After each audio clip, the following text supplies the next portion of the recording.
दोस्तों, आज हम यह जानेंगे कि आखिर चिड़ियाघर है क्या। तो आइए जानते हैं क्या है चिड़ियाघर।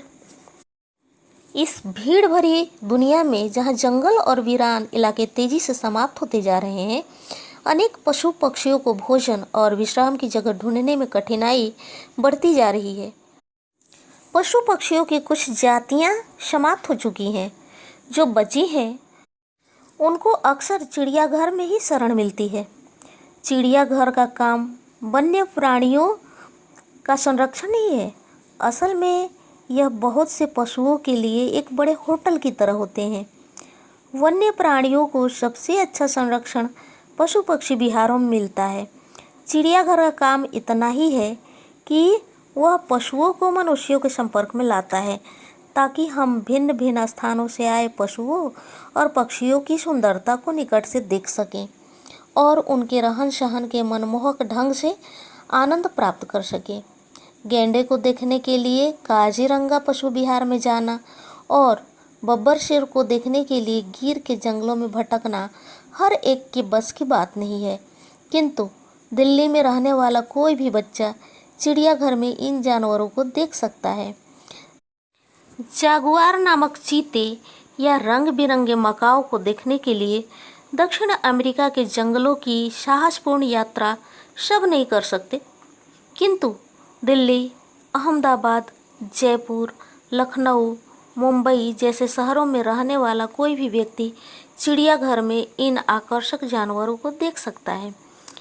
ऐसे चिड़ियाघर सबसे अच्छे माने जाते हैं जिनमें जानवरों को वैसा ही वातावरण मिलता है जैसा उन्हें वन में मिला करता था। आखिर पशु भी तो मनुष्यों की तरह सुख दुख अनुभव करते हैं।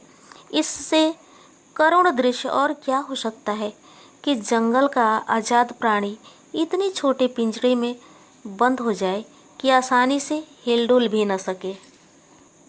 दिल्ली का चिड़ियाघर एशिया का सबसे बड़ा चिड़ियाघर है। दुनिया में सबसे अच्छे चिड़ियाघरों में इसकी गिनती होती है। इसमें पक्षियों की बस्ती के लिए काफ़ी पानी, हिरणों के लिए खुला बगीचा, शेरों के लिए गुफाएं, चीतों के लिए पेड़ और जहां पिंजरों की ज़रूरत है वहां बड़े बड़े साफ सुथरे पिंजरे हैं। यह एक आदर्श चिड़ियाघर है जिसकी तुलना एक अच्छे होटल से की जा सकती है। सच बात तो यह है कि पक्षियों की बस्ती में कुछ निवासी तो अपनी इच्छा से यहाँ आकर बस गए हैं। पशुओं के बारे में जानने का सबसे अच्छा तरीका है उन्हें ध्यान से देखना। इन पशुओं में से कुछ तो बहुत प्रसिद्ध हैं, जैसे शेर और हाथी। कुछ पशु अजनबी भी हो सकते हैं, जैसे मैंड्रिल और जेब्रा।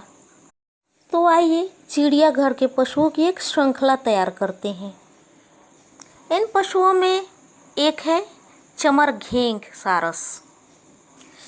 यदि हम भारत के किसी गांव में या उसके निकट कभी रहे हों तो हमने लंबी लंबी टांगों से पानी में चलने वाले चमरघेंघ सारस को ज़रूर देखा होगा, जिसे गांव के आसपास के खुले जल वाले भाग बहुत पसंद हैं। इसे अंग्रेजी में एडजुटेंट कहते हैं, जिसका अर्थ है सेना का अधिकारी। यह नाम इसलिए दिया गया है कि इसकी चाल अकड़कर परेड करते हुए सैनिक जैसी होती है।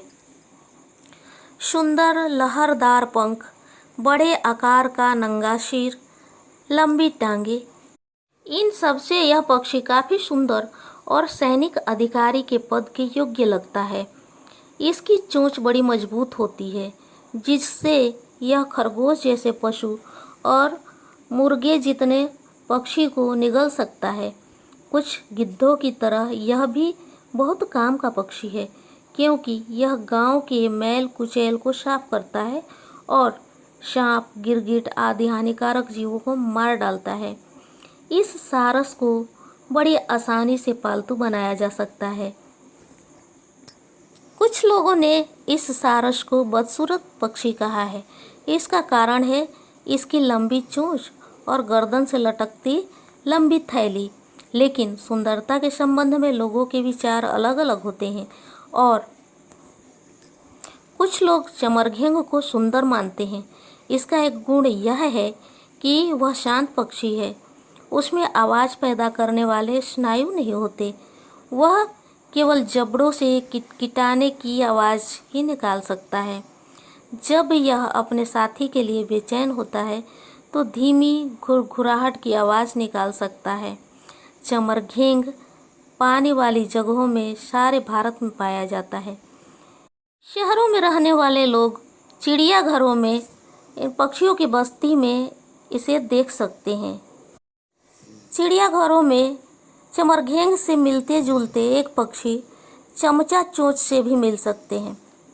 यह पक्षी चमरघेंग जितना बड़ा तो नहीं होता, लेकिन अपनी चम्मच जैसी चौड़ी काली चोंच से जल जीवों को बड़ी आसानी से पकड़ लेता है। दोस्तों, आज हम बस इतना ही जानेंगे। आगे के पशु पक्षियों के बारे में हम कल जानेंगे। तो मैं अपनी वाणी को यहीं विराम देती हूँ। चलते हैं, कल फिर मिलेंगे।